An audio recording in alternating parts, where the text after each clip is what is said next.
vous pouvez acheter, pour connaître justement le beau modèle que suivent ces gens, achetez Ibn Hisham, la biographie, vous voyez la vie du prophète, c'est aux éditions Fayard 2004, ou même à la limite, c'est devenu maintenant Ibn Ishaq aux éditions Al-Buraq 2001, hein, vous voulez www.buraq.com, vous avez ça. Et alors je vais vous raconter, pour montrer la merveilleuse douceur du prophète de l'islam, que tout musulman imite, que tout musulman respecte, que tout musulman honore. Écoutez bien, c'est dans la Sira 2, 51-58. J'ai pris dans les deux auteurs, hein, oui. Et vous allez voir comment le prophète de l'islam a agi, puisque vous dites, vous avez dans mon envoyé un beau modèle. Regardez, il y avait un homme qui s'appelait Ka'b ibn al-Ashraf. C'était un homme, il était juif par sa mère, hein, des Banu Nadir, et c'était un poète, il était puissant, riche, un bel homme, et quelqu'un qui se moquait du prophète, mais alors vraiment. C'est moi, ça. Or, Mahomet, il avait vaincu les gens à la Mecque, à la bataille de Badr, et voilà que, eh bien, ce fameux Ka'b ibn al-Ashraf, il dit, c'est pas possible, enfin attendez, là, c'est incroyable que Mahomet ait pu tuer des gens qui sont des nobles, des arabes, vraiment des princes.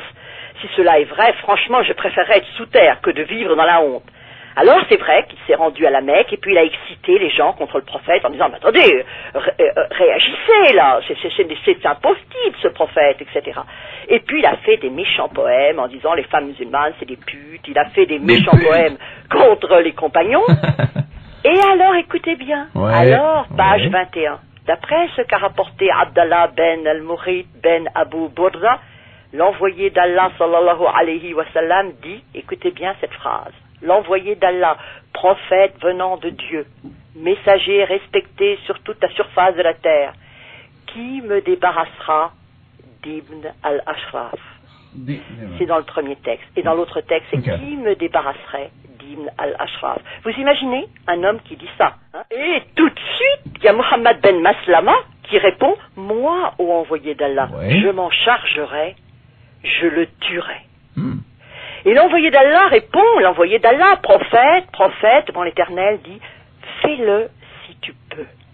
Est-ce que c'est... Regardez comme c'est, fais-le si tu peux, hein, c'est-à-dire, essaie de le tuer. Il faut dire que l'autre, il est super bien protégé, il appartient, vous voyez, juif par sa mère, puis un juif riche de Médine. Mohammed ben Maslama parti, mais voilà que le bonhomme, il reste 3 jours sans manger ni boire. Et alors le prophète, qui est extrêmement psychologue, il dit, mais pourquoi tu ne manges plus et tu ne bois plus? Et Ibn Maslama répond, oh envoyé d'Allah, j'ai fait une promesse, mais je ne sais pas si je peux la tenir. Et l'envoyé d'Allah répond, ton devoir est seulement de t'y appliquer avec zèle et assiduité. Vous voyez l'hypocrisie? Il faut que tu fasses tout pour essayer de le tuer, mais bon, si tu n'arrives pas... Alors Ibn Maslama dit, mais oui, mais nous serons obligés de dire des paroles trompeuses. Et c'est marqué dans le texte sous-entendu, pour le tuer, il faudra mentir, quoi. L'envoyé d'Allah répondit, dites ce que vous voulez, écoutez bien, dites ce que vous voulez, cela vous est permis. C'est page 21, Ibn Ishaq. Alors Ibn Maslama et quelques-uns de ses amis, ils se jurèrent de tuer Ka'b et ils vont en quelque sorte envoyer chez lui son frère de lait. Donc un poète appelé Silkan ibn Salama, donc le frère de lait, et puis il va chez Ka'b ibn Ashraf, et puis il dit, voilà, on en a assez de Mahomet, franchement, c'est quelqu'un qui nous ennuie à Médine, il faudrait... Alors évidemment, Ka'b ibn Ashraf, il dit, ah ben oui, c'est vrai, c'est pas mal. Et voilà comment ils vont procéder. Dans la nuit, son frère de lait l'appelle, il descend.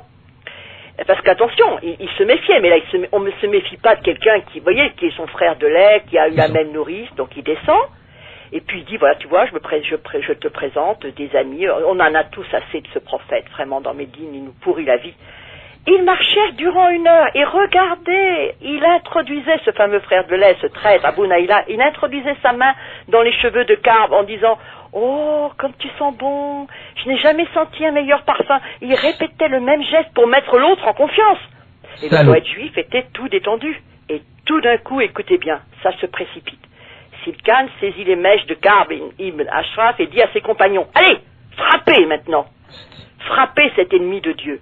Et ils sont tellement désireux de le frapper que leurs sabres s'abattaient. Vous savez, ils mettent tous, ils prennent leur épée, ils veulent tous frapper ensemble, et le résultat, c'est qu'ils n'y arrivent pas, parce que vous savez, les sabres se heurtent sans atteindre le but.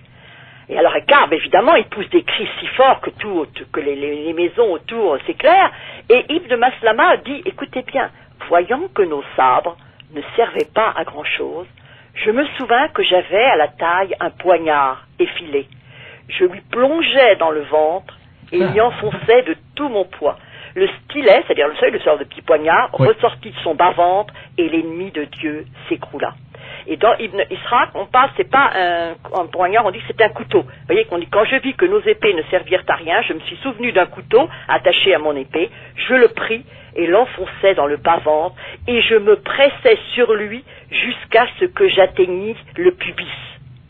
Ensuite... What the fuck? Attendez, ok, continue, excusez-moi. Alors, nous arrivâmes chez l'envoyé d'Allah à la fin de la nuit.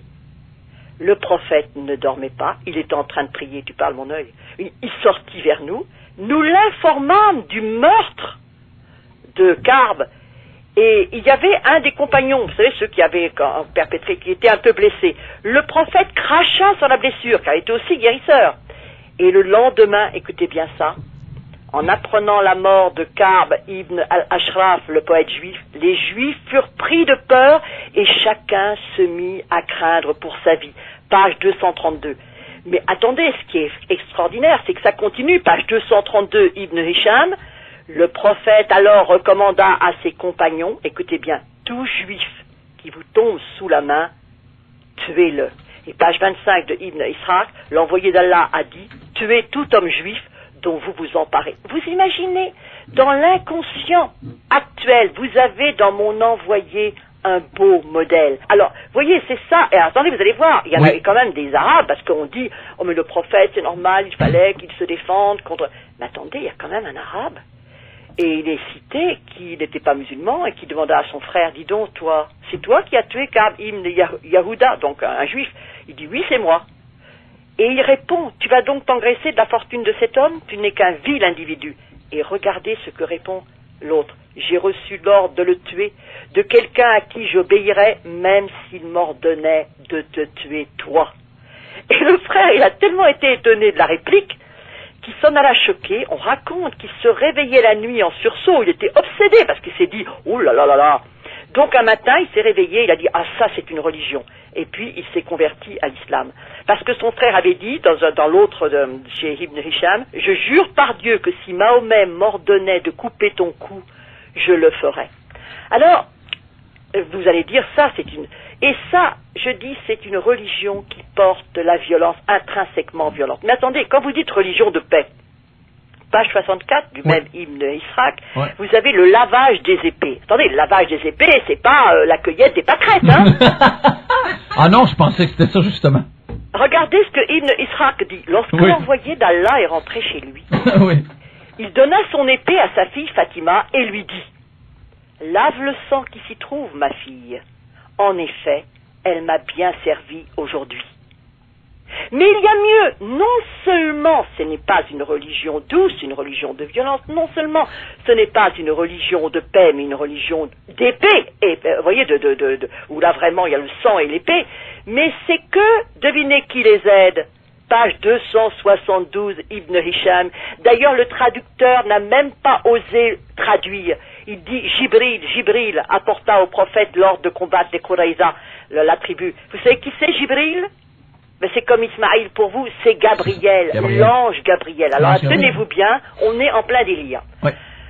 Le même jour à midi, Jibril, c'est-à-dire Gabriel, l'ange Gabriel, vint voir le prophète. Envoyé de Dieu, demanda Jibril, tu as donc déposé les armes? Oui. Ah, les anges ne l'ont pas encore fait. Dieu t'ordonne, Muhammad, d'aller combattre le clan juif des Banu Quraïza. Moi-même, j'y vais de ce pas, et j'ai l'intention de faire trembler la terre sous leurs pieds. Jibril, envoyé de Dieu, tu ne dois pas t'approcher de ces hommes méchants. Il s'agit des juifs, hein. Pourquoi? Les as-tu donc entendus dire du mal de moi? Alors, voyez, vous vous dites, non seulement, vous avez à mon envoyé un beau modèle, mais même les anges se mêlent d'ordonner de combattre. Voyez ce qui est, C'est absolument incroyable.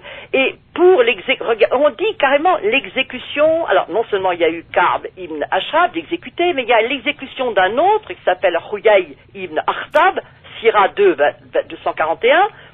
On fit venir ce pauvre monsieur, Huyay ibn Akhtab, devant le prophète. Il avait les mains ligotées autour du cou. Il portait un manteau d'un rose éclatant qu'il avait en quelque sorte tailladé partout. Vous savez, il avait coupé pour que les geôliers, ceux qui le gardaient, n'aient pas envie de le voler.